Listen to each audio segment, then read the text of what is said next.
Hello, my name is Andy and I am the Village Idiot. I'm armed with a car and a GoPro and an unhealthy amount of time on my hands. I'm using that time to attempt to visit every civil parish in England. You're watching the Rushcliffe series. This is the southernmost district in Nottinghamshire and it contains 59 civil parishes of England. And there's some corkers down here. Let's dive in and check one out. Welcome back to Rushcliffe again, people, and to the first of a pair of twins. And I think this one's going to be the easier one to walk around because the other one is certainly the larger of the two. Well, where are we? Well, we better find out. And handily, there's a village sign just here, which will tell us. Welcome to the first of the Cropwells. This is Cropwell Butler.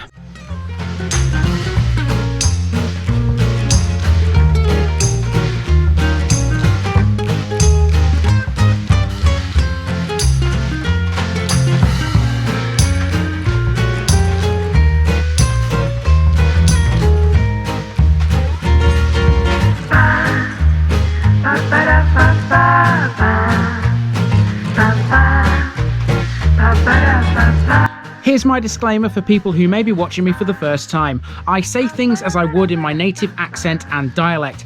As a result, I may not pronounce things in the same way as the locals do. Remember, I'm a visitor. It's impossible to know everything. Leave me a comment, spin me a like and bash that subscribe button. Let's get to today's parish video.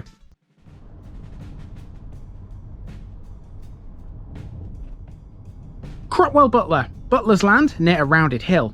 Hello again folks and welcome to the first of a pair of twins. We're used to the idea by now of two villages sharing the same name. There's usually a theme that links them together, and here in the Cropwells, that's certainly the case. Cropwell means rounded hill, and between the two Cropwell villages, there is indeed a rounded hill. Hey presto. The mound is known as Hoe Hill and it can be clearly seen from both. It used to offer some great views from the top of what was once a rocky outcrop, but it's now covered in trees. The hill is, though, the only thing that links the Cropwell villages together.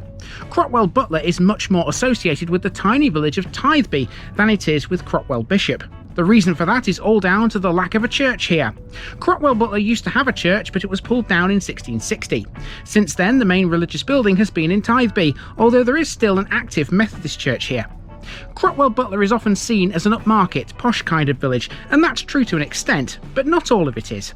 Yes, it has some grand houses and fabulous features, but its residents aren't all high and mighty. It has won many Best Kept Villages competitions in the past though, and rightly so too.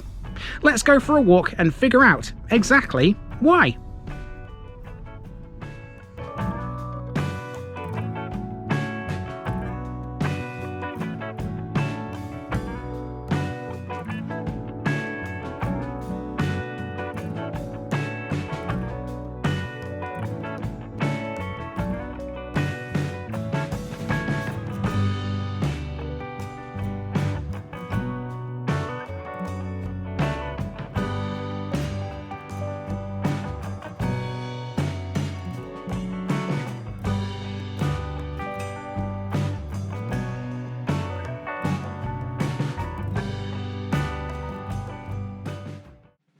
Now, before we get into Cropwell Butler, the two Cropwell twins have to be prefaced with a bit of information about this rather large geographic feature. This is Hoe Hill, which is thought to be the source of both villages' names. Cropwell certainly rhymes with Hoe Hill after all. Although now blanketed in trees, 200 years ago, Hoe Hill probably had a rocky outcrop on its peak. Most of the land around it was used to grow crops. The top certainly had good views in all directions. A man named William Baldock, who lived in the Cropwells during the 1800s, recalled sitting here and seeing both Newark Church and Lincoln Cathedral. In 1875, the crown of Hoe Hill was planted with gorse and privet with the aim of making it a fox covert. Trees followed, and so today those views are somewhat denied. Climbing Hoe Hill has always been a popular pastime for residents of the Cropwell twins, but even the most avid of mountain climbers have scaled it before now. You can also walk between the Cropwells via Hoe Hill and the Grantham Canal. Linked below is a website that shows you the route. It's worth noting that this isn't the only Hoe Hill in Rushcliffe. There's at least two others at Tollerton and at Normanton on the Wolds.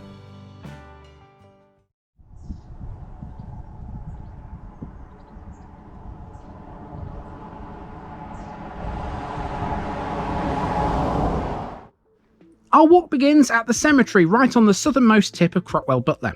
In the year 1900, it was clear that the village needed this additional burial ground because the graveyard at neighbouring Tithby church was almost full. The parish council purchased this 1-acre patch of land, known back then as Cow Close. Since 1920, the cemetery entrance has been marked by this lit gate, a memorial to all those who gave their lives in World War I. And should you wish to visit the cemetery by using a bus, you can. The number 33 stops here on its way to and from Nottingham. To get into the main village, we have to use Tithby Road. Tithby is Cropwell Butler's neighbour, and even though it's a tiny little village, it shares the parish council. Tithby is important to Cropwell Butler for another reason. It's the location of the main church for both villages. There is a religious building here too, and this is it. This is Cropwell Butler's Methodist chapel. It isn't the only building in the village with ties to Methodism. The chapel was built in 1903 and was originally Wesleyan. Even though it's a Methodist building, it's open to all denominations and has services on most Sundays. Running alongside the chapel is a footpath which passes through a field of horses. This is a handy link to something called Sheldon Field. This was originally just another farmer's field, but now it's a community space and a centre for village sport. It owes its existence to one David Shaw, whose son, a teenager in 1995, wanted to establish a football team for Cropwell Butler. Shaw rented the field from the farmer, and soon Butler United were formed. Cricket is also played here these days too. It's named Sheldon Field after the Sheldon family, friends of the Oldfields who originally farmed the land. From the field you can easily get to the village hall. Using a spur off Main Street you pass this small playground before the building comes into view. This is an old school, but since 1971 it's thrived in its new village role. Before this existed, there was a much older village hall, a timber structure which had been in use since 1929 and was sold when this opened. When this ceased to be a school, its children transferred to Cropwell Bishop. In front of the hall is a peaceful memorial garden dedicated to John Samworth. He was a successful businessman who took great interest in Cropwell Butler's affairs.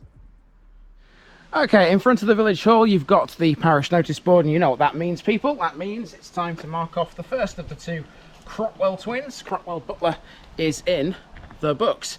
Now, it's a left turn now as we head towards a phone box which is hiding away to the left there. You might just be able to see it. We'll see it a bit better in a second. But also, more importantly, the pub, which is that building right there. Let's make for both. The phone box isn't all that exciting, to be fair, although at least this one still has a function. It's now in use as a defibrillator cabinet. Next door to it is a former chapel and an old schoolroom. This completes the story behind the lack of a church here. Cropwell Butler had a medieval church once upon a time, but it was pulled down in 1660. In 1845, this was erected as a chapel of ease to Tithby, although it was only used until 1879. The adjacent schoolroom, built much earlier, was the original Wesleyan chapel. Both are now dwellings and stand opposite the Plough Inn, the only pub remaining in Cropwell Butler today. The Plough has been a pub for decades and in 2015 was owned by Punch Taverns, the licensee being a tenant of the company. Cropwell Butler used to have 3 pubs. The Royal Oak, which was also a small shop, still stands, but it's now a house. The other one was the Leather Bottle, again a house today. Moving on, this narrow lane is called the Posts. How or why it gets that name, I've no idea, but it's a handy little linkway which will take us to Back Lane. Running parallel with the main street, this is typical of a street bearing the name, designed originally to be nothing more than a track. It's a bit more than that these days though. In fact, if you walk along here, you'll come to what is arguably Cropwell Butler's finest building, the Court. One of 7 Grade 2 listed buildings in the village, the Court is a large detached house dating from the early to mid-19th century. It's a lot grander than it looks too. Within its grounds there's a stable block and an octagonal domed dovecote. Of all the properties on Back Lane, this ranks as the most expensive. After passing it, you're then onto the Green, which features this brilliant wooden village sign erected in the year 2000. The Green also has a pump. This would have originally supplied the residents of Cropwell Butler with drinking water. Now disused, the structure was later gifted to the village by Cuthbert Smith and is now looked after by the parish council. This green forms only a fraction of a much larger public space. This walled memorial garden had previously been the site of some old cottages. In 1959, the land was cleared of their former allotments. That's why the locals know it today as the Cabbage Patch. Overlooking the garden is a long detached house called West Lee, another listed building. Perhaps another house that should be listed is this thatched cottage on Radcliffe Road, but alas, it's not.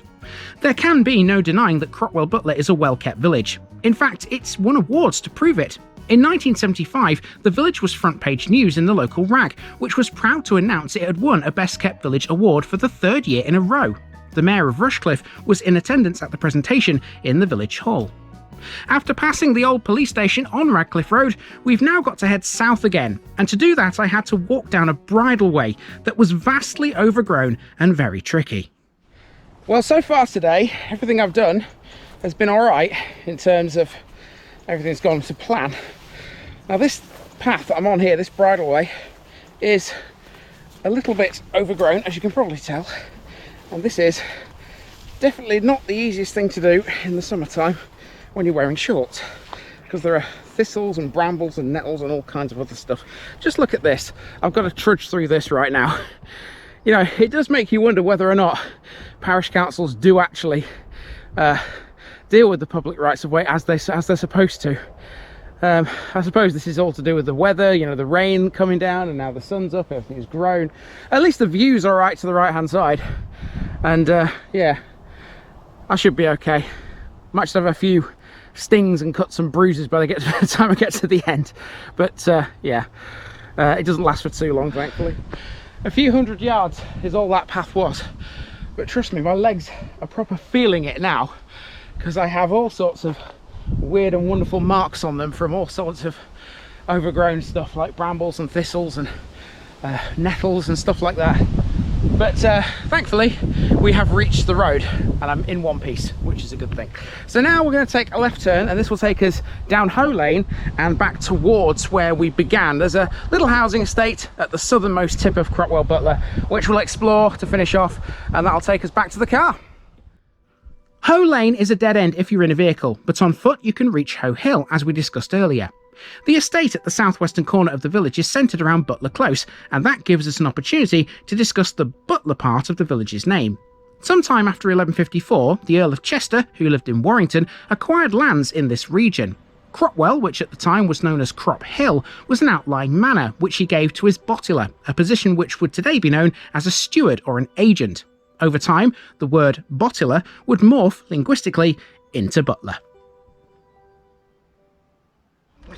Okay, we're back to Tithby Road. Now the house you can see opposite me there is the old forge, which kind of marks the end of this route. From here it's simple enough, just walk straight back past the church and to the cemetery. And that is the first of the two Cropwell twins, the smaller of the two. The other one, well, that's got quite a bit more. Righto, one Cropwell down and one to go. Next week we're off to the other one, which has more than its fair share of historical bits and bobs. We'll be discussing a 400-year-old coaching inn, a Stilton cheese creamery, and the dropping of teddy bears from its church tower. Yes, you heard me right. See you there soon.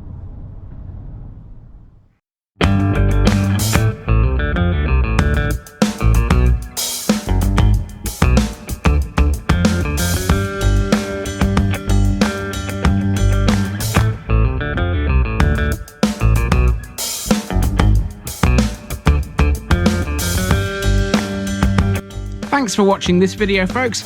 Don't forget to like this episode if you haven't already. It really makes a difference with YouTube. If you're new here, subscribe to the channel for more videos like this, and give us a share too if you've got friends who'd like it.